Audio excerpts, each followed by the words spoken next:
tidak objektif gitu Mas.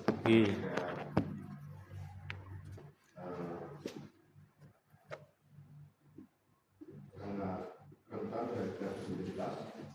Bagaimana cara Anda melakukan sumber atau verifikasi terhadap hasil wawancara dengan para tokoh adat atau masyarakat di Bojonegoro agar datanya tetap objektif seperti itu? Bisa dipakai. Terus saya kira Mas. Sudah atau masih ada? Sudah. Ya, Muhammad David. Itu sama ya Mas. Jadi untuk istilah-istilah yang dimiringkan itu diberikan penjelasan juga sama. Nah ini Mas, untuk subbabnya dengan taruh ke kanan sama jarak antara paragraf dengan subbab itu kayak bos pas itu terlalu banyak. Satu aja cukup, karena ini saya lihat di yang pertama A itu latar belakang, tapi kemudian A lagi pesan dan perusahaan masalah kalau kata tadi. Ini kok hanya 2 saja sih Mas. Oh iya, sama sawalannya mau dimiringkan atau enggak? Kalau di awal itu miring, tapi di akhir kok enggak. Ada juga yang miring terus enggak lagi. Oh ya, berarti cuma kurang konsisten.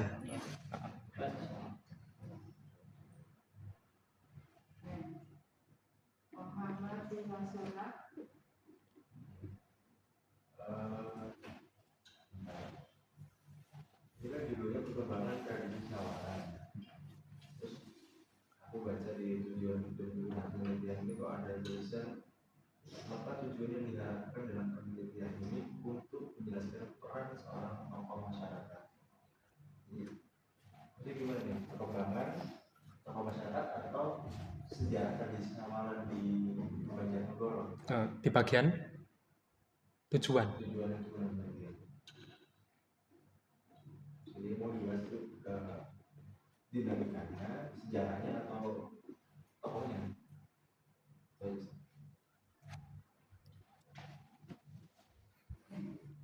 Mbak Iza.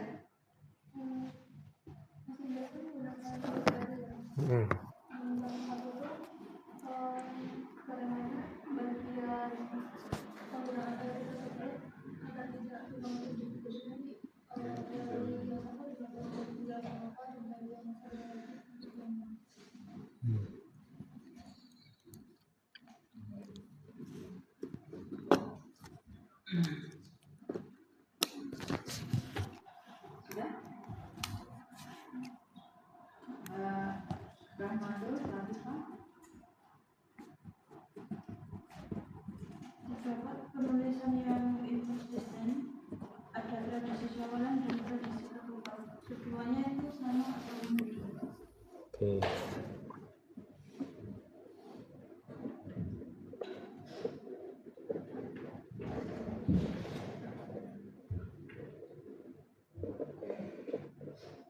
berbeda? Di latar belakang itu saya lihat sepertinya paragrafnya panjang-panjang ya, dan di dalam satu paragraf itu sepertinya terdapat pembahasan yang berbeda, jadi mungkin bisa dijadikan 2 paragraf dari pembahasan juga. Saya lihat itu secara akurat di kata-kata situs sawalan, kemudian yang secara historis itu bisa dibedakan, kemudian paragraf 3 yang tentang masyarakat, tradisi sawalan itu juga bisa dibedakan, kemudian di paragraf 4 yang ekonomi sosial ke tahun 2011, kemudian di paragraf terakhir yang kata-kata ekonomi lokal ke tahun 2011 itu di paragraf 4. Kemudian saya mau bertanya, ini judulnya kan perkembangan tradisi sawalan desa Banjarnegara, tapi sepertinya maksudnya mau lebih fokus ke grebek ketupat ya. Bagaimana grebek ketupat itu bisa muncul kayak gitu kan. Kemudian sampai sekarang tradisinya berubah menjadi grebek ketupat. Mungkin kalau saran dari saya, apakah juga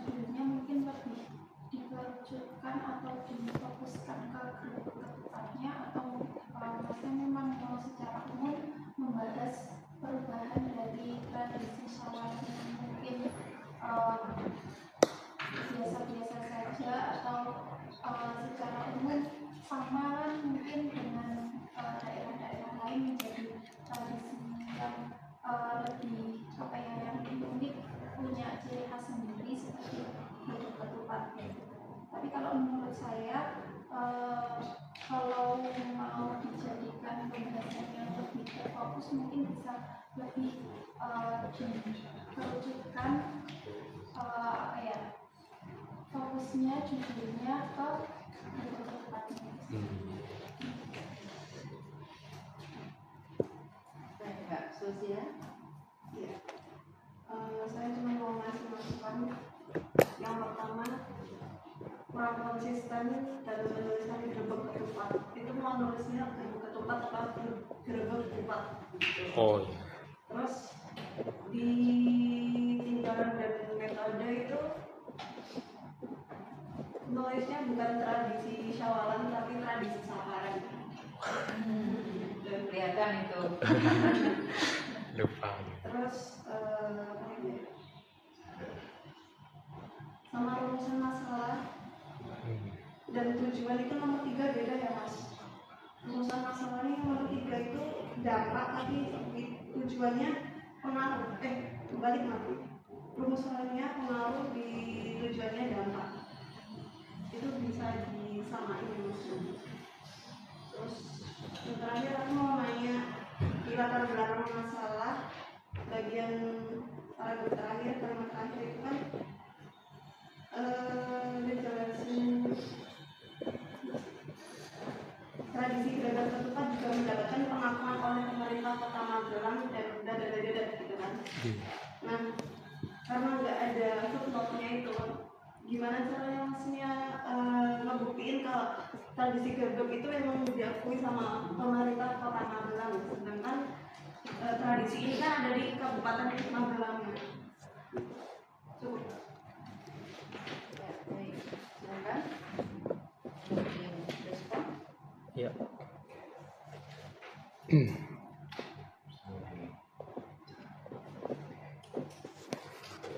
Mungkin saya ke Kak Fahriza dulu ya. Tradisi lisan kan rentan tidak objektif atau disebut subjektif gitu ya. Nah, bagaimana kan cara memverifikasi wawancara yang saya lakukan terhadap sumber primer itu, bagaimana ini objektif atau tidak itu gimana gitu ya. Jadi saya sebagai peneliti ini mengambil sumber primer sebanyak 5 orang sebagai saksi langsung atau pelaku sejarah langsung yang pernah berpartisipasi dalam ini tradisi syawalan rentang waktu 2007 sampai 2016 itu. Jadi kan merupakan sumber langsung itu loh Mas. Jadi kan nanti saya bandingkan wawancara dari yang menemukan tradisi gerbek ketupat ini sama yang menjadi mbah kaumnya, terus sama yang sebagai perangkat desanya di situ, itu saya bandingkan wawancaranya untuk mengecek apakah ada yang bertentangan gitu mengenai sejarah gerbek ketupat. Ya seperti itu. Itu saja ya berarti. Oh ya. Untuk mungkin Kak Habib, terima kasih atas ini masukannya tentang kayak nama-nama yang asing itu harus mungkin dikasih footnote.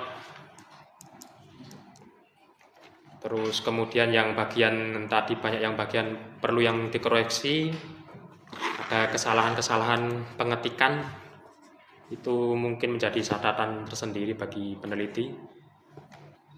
Terima kasih atas masukannya.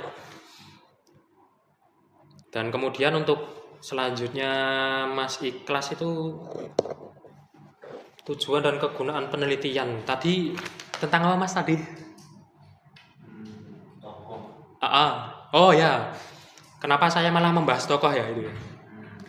Ya itu sebelumnya lupa saya ganti saja itu. Seharusnya kan saya berfokus untuk ini membahas tentang ya sejarah perkembangan tradisi sawalan ini.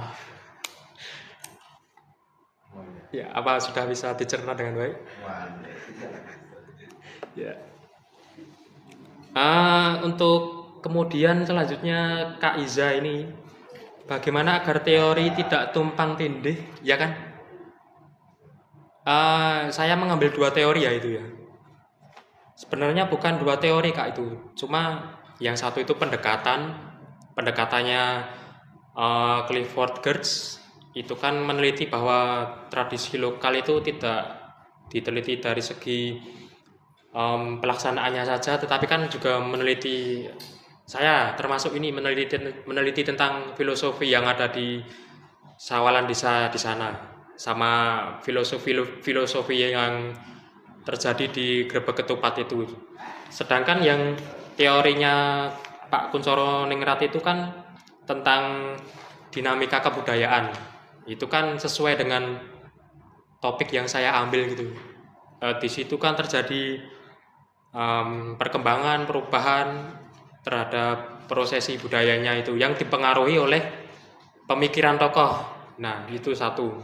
Karena di sana memang mengapa tradisi sawalan ini berkembang menjadi ada tradisi Grebeg Ketupat itu salah satu faktornya karena ada pemikiran tokoh seniman lokal di Desa Banjarnegara yang agar melihat sawalan ini tidak kehilangan kesakralannya lagi. Maksudnya kehilangan kesakralannya lagi cuma sebatas kayak seremonial tahunan yang selesai dalam waktu mungkin seminggu rame gitu loh. Nah, itu seniman lokal itu, maka dari itu dia berpikir untuk membuat tradisi baru yang mungkin bisa menyemarakan suasana lebaran, karena ini kan Grebeg Ketupat ini kan dilaksanakan hari kelima atau ke-6 Syawal gitu ya. Jadi kan masih suasana lebaran, tapi dalam rangka masih meramaikan lah intinya. Kan kalau mungkin gini, kalau nggak ada tradisi Grebeg Ketupat itu Desa Banjarnegara ramenya cuma hari 1 sampai ke 3. Sedangkan kalau ada Grebeg Ketupat, Desa Banjarnegara ini rame dalam nuansa lebaran ini selama semingguan gitu loh. Jadi hari pertama sampai hari ketiga mungkin buat halal bihalal antar masyarakat desa, sedangkan untuk Grebeg Ketupat ini kan rame mungkin saya ambil tanggal 5 sampai 7 Syawal gitu. Nah, jadi kan banyak orang-orang luar yang dari Desa Banjarnegara ini kemudian datang berbondong-bondong ke Desa Banjarnegara. Sehingga ramenya tidak hanya pada tanggal 1 sampai 3 Syawal, tapi kemudian berlanjut hingga hari seminggu Syawal gitu. Apa sudah menjawab? Oh ya. Kemudian selanjutnya Kak Lala, ini terjadi inkonsistensi tradisi sawalan atau Grebeg Ketupat. Nah, seperti yang saya bilang tadi, sebenarnya bukan ke arah inkonsistensi, tapi Grebeg Ketupat itu merupakan produk yang lahir dari nuansa sawalan lebaran itu, Kak. Jadi ya Grebeg Ketupat itu masih temanya itu tradisi sawalan gitu, cuma lebih berkembang lagi. Bukannya saya tidak memfokuskan antara tradisi sawalan atau tradisi Grebeg Ketupat, tapi kan tradisi Grebeg Ketupat itu merupakan produk perkembangan dari tradisi sawalan. Makanya saya ambil judul perkembangan tradisi sawalan. Sedangkan kalau saya ambil perkembangan tradisi Grebeg Ketupat, itu kan sebelumnya kan nggak ada tradisi Grebeg Ketupat gitu ya, Kak. Makanya kan kalau perkembangan tradisi sawalan kan ini perkembangannya di tahun 2010 sampai 2016 kan ada Grebeg Ketupat yang muncul tahun 2016 tahun 2010, terus kemudian tahun 2012 itu muncul ini pertunjukan seni kayak tarian topeng ireng, topeng warok atau jatilan yang khas Magelang itu ya, Kak.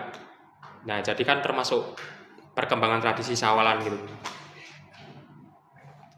Tapi terima kasih atas pertanyaannya, Kak. Kemudian untuk Kak Ati Mufida, terima kasih atas masukannya mengenai ya paragraf terlalu panjang, terutama di latar belakangnya. Terus paragraf 2 juga ada catatannya.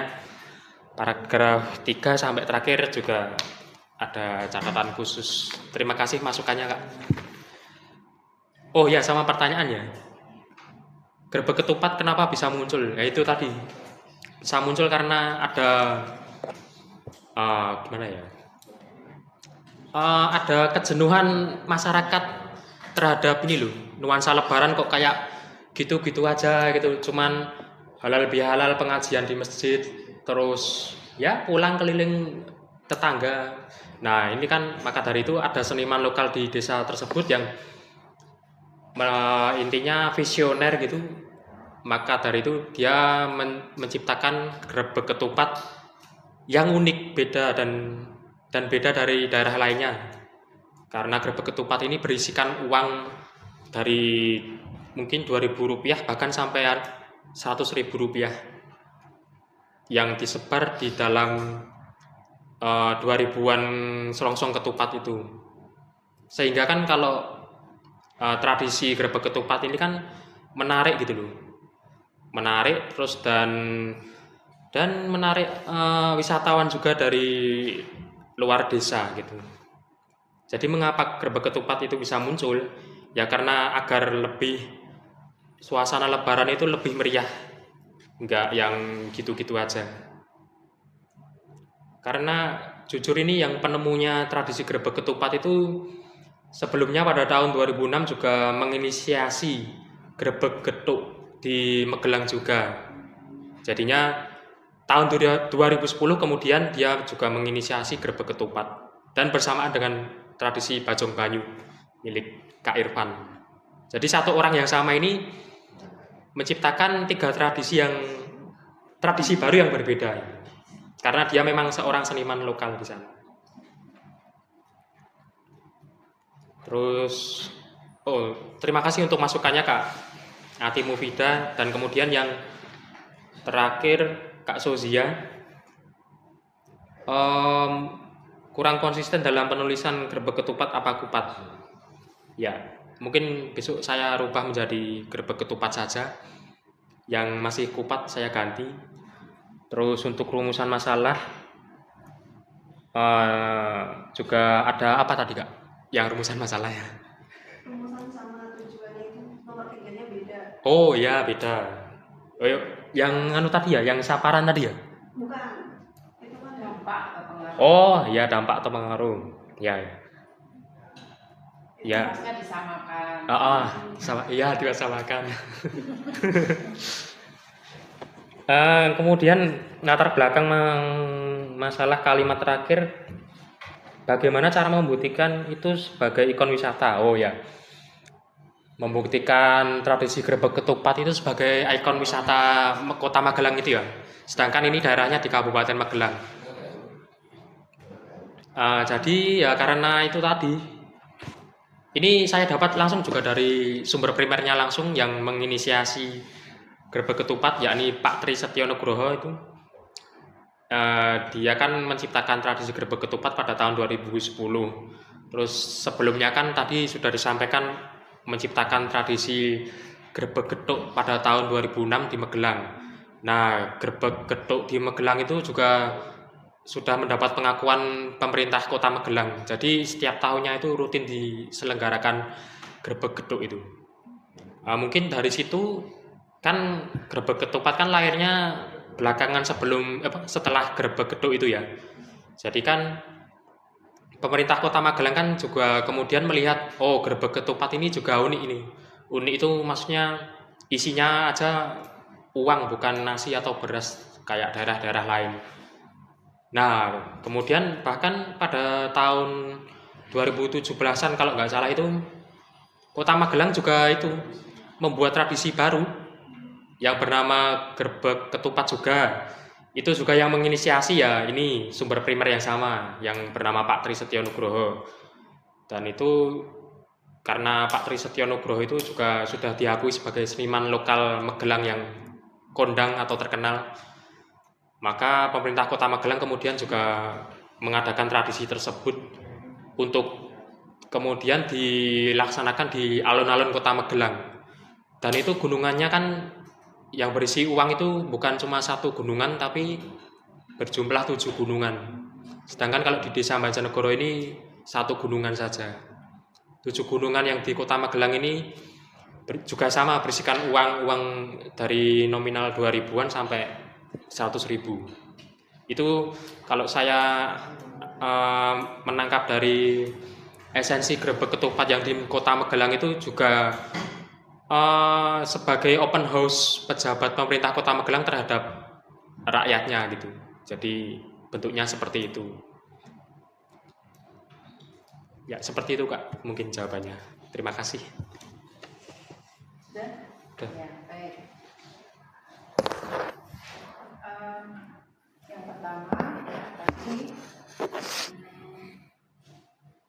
di latar belakang itu tadi jangan teori itu jangan dimasukkan di dalam latar belakang, ya. Kalau ada teori perubahan sosial gitu ya di latar belakang itu jangan dimasukkan, ya. Nah ini sebenarnya mau teori sosial, perubahan sosial atau dinamika, gitu ya. Kalau pendekatannya itu antropologi, itu ya teorinya harus antropologi gitu loh. Jadi jangan pendekatannya antropologi, tapi teori itu teori sosiologi, teori sosial gitu ya. Nah jadi pakai teori satu aja. Makanya yang di latar belakang teori perubahan sosial itu dihapus saja. Iya, itu keliru itu. Ya keliru ya. Dari Selo Sumarjan kemarin. Ya dihapus ya itu ya. Jangan lupa. Terus kemudian tadi ada juga tradisi sholat ini dilaksanakan pada hari keberapa? Yang grebek ketupat apa yang anu? Ya kan ini kan. Oh kalau sawal. Kan sawalan. Nggih, sawalan. Sawalan ini yo dari hari pertama itu. Hari pertama saja. Sampai ketiga. Sampai ketiga sawalan. Nah itu sebelum tahun 2007. Ya kan? Nah setelah 2007 mulai ada grebek ketupat. 2010. 2010 grebek ketupat. Nah terus setelah itu pelaksanaannya tradisi ini tanggal berapa? Pelaksanaan yang grebek ketupat apa yang sawalan? Nah itu yang menjadi kamu tuh jadi nggak fokus kan? Ya. Nggak, artinya kajian kamu itu yang mana sebenarnya sawalan atau grebek ketupat gitu loh? Sawalan. Nah kalau sawalan, grebek ketupat itu bagian dari sawalan atau sawal itu atau grebek sawal itu merupakan perkembangan atau perubahan dari tradisi sawalan. Grebek ketupat itu merupakan bagian dari tradisi sawalan. Nah berarti artinya apa? Termasuk tradisi sawalan. Gitu loh. Ya, jadi dari sawalan itu ketika ada grebek sawalan itu maka tradisi sawalan itu menjadi tidak tanggal 1 sampai 3 tapi tanggal 1 sampai tanggal 7. Nah kan begitu. Nah bisa jadi kenapa ada grebek sawalan itu karena kan puasa sawal itu 6 hari. Nah setelah 6 hari itu lalu apa? Istilahnya bakdo ketupat. Bakdo ketupat gitu kan. Tapi istilah di situ adalah grebek ketupat. Kan sebenarnya itu sebenarnya. Iya kan? Nah itu ya. Nah itu makanya kamu harus konsisten. Jadi jangan bertanya lagi apa dulu tanyakan soal atau grebeknya. Kamu itu kajiannya apa? Kan gitu. Harus konsisten kamu. Seperti juga punyanya Mas Irfan juga begitu, harus konsisten. Padusan atau banyu. Nah, kamu itu kajiannya apa sebenarnya? Banyu atau padusan? Kan gitu. Itu harus konsisten. Itu hampir sama sebenarnya itu. Ya. Makanya harus konsisten. Itu kamu harus bersekufu mau yang mana gitu ya. Nah, terus pelaksanaannya tadi itu ya kalau sudah grebek sawal itu menjadi 7 hari gitu kan. Nah, Nah, terus kemudian tadi ya, kan itu ada tokoh ya, tokohnya itu Mas Gepeng ya, Nggih. tadi. Nah, itu harus dimasukkan di tulisan kamu ini, karena tokoh ini yang memberikan ide untuk diadakan gerbek ketupat itu. Mas, punyanya Mas Irfan juga gitu, harus ada biografi Mas Gepeng. Oh, Harus ada. itu bab berapa Bu kira-kira Bu masuknya? Bisa bab 2, bisa bab 3. Karena yang memunculkan ide itu adalah Mas Gepeng, gitu loh. Maka juga harus muncul di situ. Ya, itu. Terus kemudian kita ketika gerbek ketupat itu diisi uang gitu ya. Itu uang dari siapa? Dari mana itu? Itu dari swadaya door to door masyarakat. Masyarakat. Nah, itu kan mestinya ada prosesinya, kan perlu dimunculkan di situ. Oh ya, ada malah itu pakai kayak gamelan kempul gitu. Pas keliling itu ditandai. Nah, itu kan sesuatu yang menarik kan. Mestinya kan dimasukkan latar belakang itu. Sesuatu yang menarik itu masuk di latar belakang. Tapi ya singkat aja, jangan terlalu panjang-panjang, singkat-singkat aja di situ ya. Oke. Terus kemudian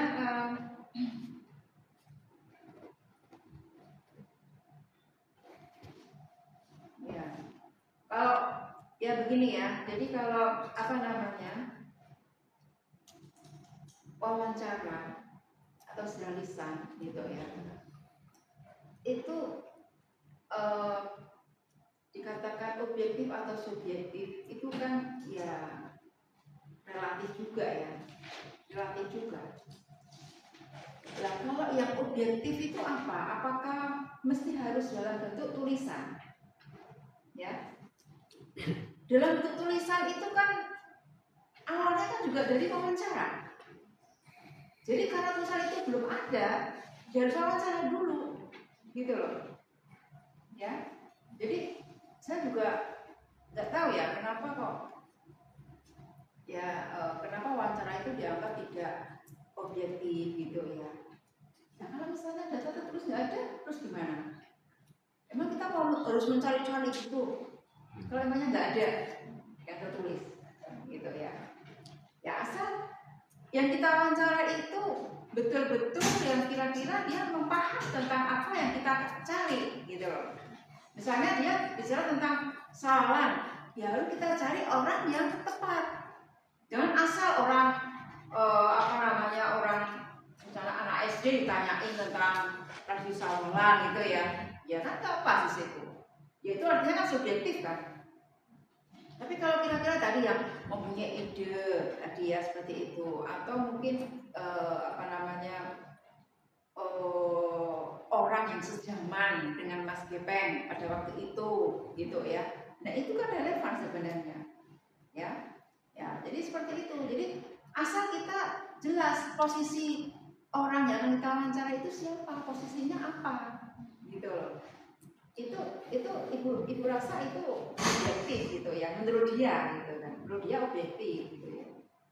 Ya namanya subjektif itu ya memang ya orang itu bisa menilai macam-macam gitu ya. Tapi itu kan pendapat mereka.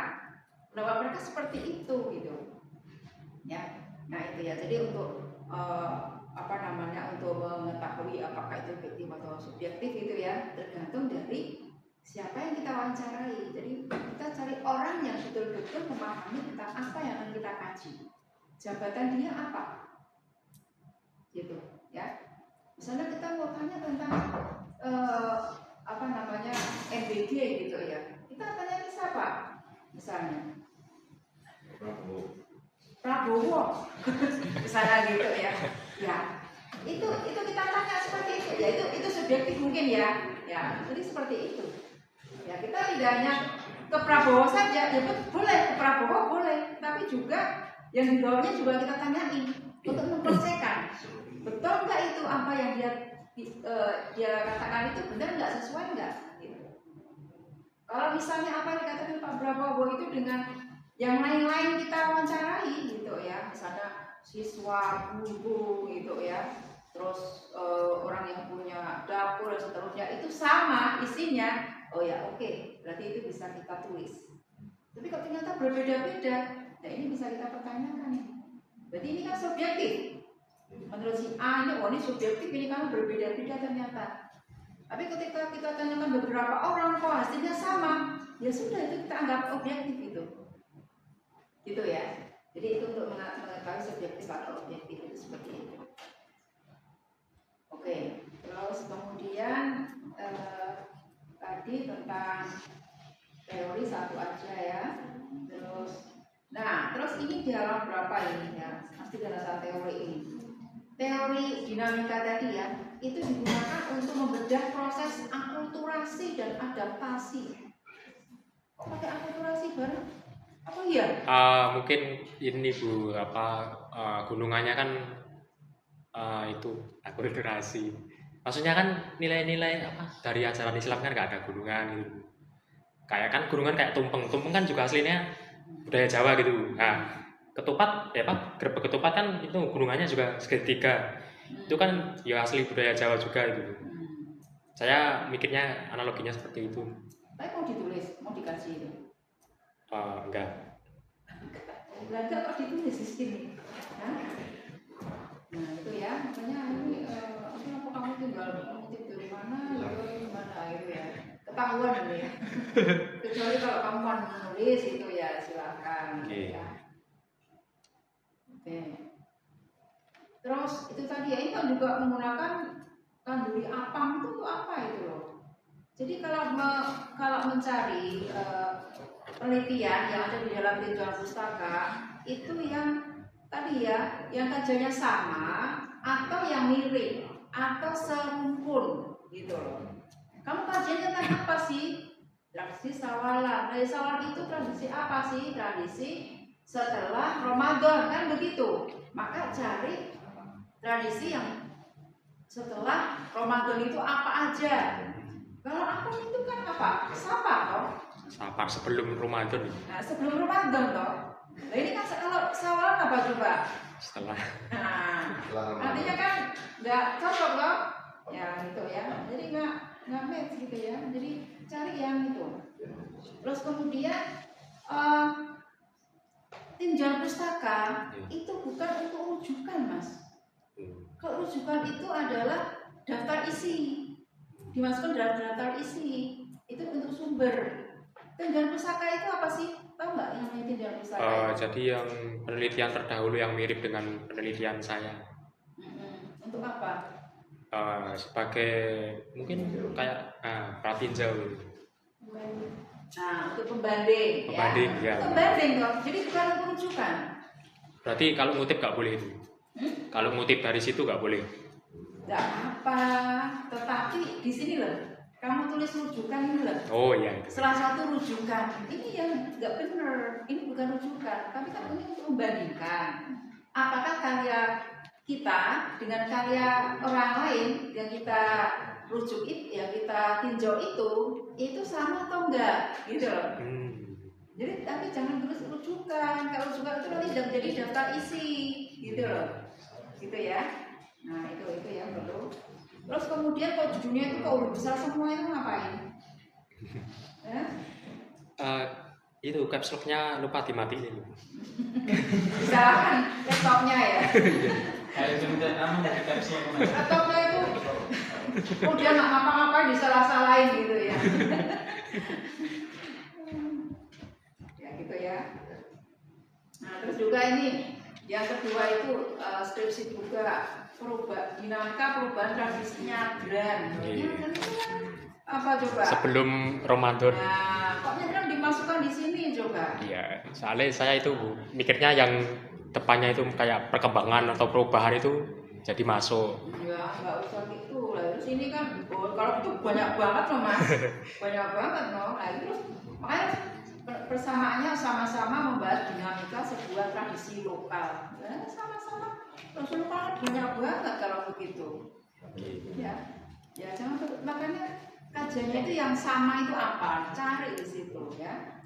Kalau misal yang tentang syawalan itu sedikit gimana? Kalau misalnya cuma dua itu sumber, dua skripsi mungkin? Ya harus ada itunya apa namanya artikel. Oh. Artikel. Artikel jurnal harus ada mas. Nggih. Ini belum ada ya? Oh, Ada satu. udah ada satu. Itu ya beda lagi tuh. Beda tradisi ya. Ini tradisi ketupat ini. Oh, iya. Kapan ini? Ketupat itu kan juga setelah itu Ramadan itu. Kan bisa berarti kan dalam Bisa. tradisi ketupat. Gitu, ya. Nggih. Oke, mungkin itu aja yang nanti mungkin bisa diperbaiki ya apa namanya ya jarak-jaraknya itu jauh-jauh gitu. Nah, terus rumusan nomor satu lagi ini sejarah tradisi sawalan. Bisa nggak nanti menjelaskan itu sejarah tradisi sawalan? Soalnya saya kemarin tuh wawancara sumber primernya itu juga bilangnya udah ada dari lama Bu gitu. Sedangkan kalau saya cari di Google gitu, sawalan itu kan awalnya dari Sunan Kalijaga gitu. Mungkin menyebar disebar oleh pengikut Wali Songo gitu Bu, sampai ke desa-desa. Jadinya kan kalau dilacak ya memang sulit gitu, kan udah lama. Ya, dari sawalan itu sebenarnya sawalan itu kan dimulai dari apa? Dari kan Presiden Soekarno. Nah ya itu saya juga ngambil itu dari menteri siapa itu ya lupa aku. Nah, itu dicari ya. Oke. Dari Wahab itu, Hasbullah gitu kayaknya. nah itu kan. Nah, itu terus kemudian masuknya ke desa Banjarnegara itu kapan? Nah, Begitu. ya itu. Itu ditelusuri itu, ya. Kalau misal itu nggak ketemu gimana itu? Lah kalau nggak ketemu ya harus ketemu loh. Kalau nggak ketemu ya terus kemudian sejarahnya itu harus ditonjolkan di situ, ya. Oke, mungkin hanya itu aja ya, tambah dari itu ya. Semoga bisa lebih itu. Terus namanya tadi ini perkembangan judulnya. Oke. Tapi kok teorinya dinamika. Dinamika dengan perkembangan itu kira-kira cocok nggak? Beda ya. Kalau dinamika itu apa itu? Ada pasang surutnya. Nah, kalau dinamika itu ada pasang surutnya mas. Ya. Kadang-kadang naik, kadang-kadang turun gitu ya. Kalau perkembangan itu naik-naik terus gitu. Nah itu makanya itu harus dicermati lagi mas, ya, gitu ya. Nah ini makanya di desa Banjarnegara ini tradisi sawalan itu mengalami dinamika atau perkembangan atau perubahan. Nah itu harus dicermati lagi, ya. Nanti bisa dulunya bisa berubah, bisa gitu ya. Jadi tidak harus kalau memangnya nggak cocok dengan perkembangan ya bisa diganti nanti dalam ketika setelah penelitian, gitu ya. Kayaknya mending ganti teori aja itu. Ya harus pokoknya gimana nanti yang jelas harus disesuaikan, gitu ya. Dan ini kalian tinggal 2 bulan lagi, nggak nyampe ya kan udah tanggal 2 ya. Nah, Sebulan. ya bagus kalau sebulan bisa selesai itu bagus, ya. Itu ya, jadi segera ya. Ini ya emergensi banget ya, angkatan 19 ya. Jadi kalau nggak serius, nggak selesai ya wassalam ya, nggak minta ampun ya, karena ini sistem ya. Karena sistem itu kalau misalnya waktu studi sudah habis ya sudah, nggak bisa diperpanjang lagi gitu ya. Meskipun saya udah cuti Bu setahun, sekarang itu nggak berfungsi. Kalian itu cuti atau enggak itu nggak dihitung. Yang dihitung itu adalah apa? Masa studinya itu. Ya. Jadi makanya cuti nggak dihitung. Tapi masa studi saya itu masih 6 tahun loh Bu sebenarnya. Masih 6 tahun. Kok bisa? Ya kan pernah cuti itu setahun. Makanya itu cuti nggak dihitung Mas. Iya, tapi kan kalau secara formalitas kan masa studinya 6 tahun Mas ya. Ya. Itu secara apa ya? Non sistem ya. Ya, non Tapi sistem. kalau sistem itu 7 tahun. Dihitung. Jadi cuti itu dihitung. Kalau dulu enggak Bu. Ya, Bu. Enggak, itu baru tahun berapa gitu kok. Ya itu Bu pas Baru 2 atau 3 tahun yang lalu kayaknya. ya itu pas saya cuti itu aturannya belum berubah Bu. Jadi saya mikirnya setahun masih ada waktu gitu. Ya itu. Baru tahun berapa itu lupa itu. Terus ada informasi seperti itu. Jadi mahasiswa cuti atau enggak cuti tetap dihitung. Jadi nggak masalah, cuma mahasiswa itu tidak membayar UKT gitu kan. Tidak bayar UKT, tidak boleh di sana meminjam di perpustakaan gitu ya. Atau aktivitas akademi gitu kan. nggak boleh gitu kan selama cuti, itu aja sebenarnya. Gitu ya mungkin ya. Ya baik. Ini cuma satu ini. Ya tapi ini kalau satu ini apa gimana? Ada satu lagi. Ya makanya ini ibu katakan nanti biar untuk kalian ya. Baik. Untuk hari ini kita akhiri ya dengan mengucapkan hamdalah bersama-sama. Alhamdulillah.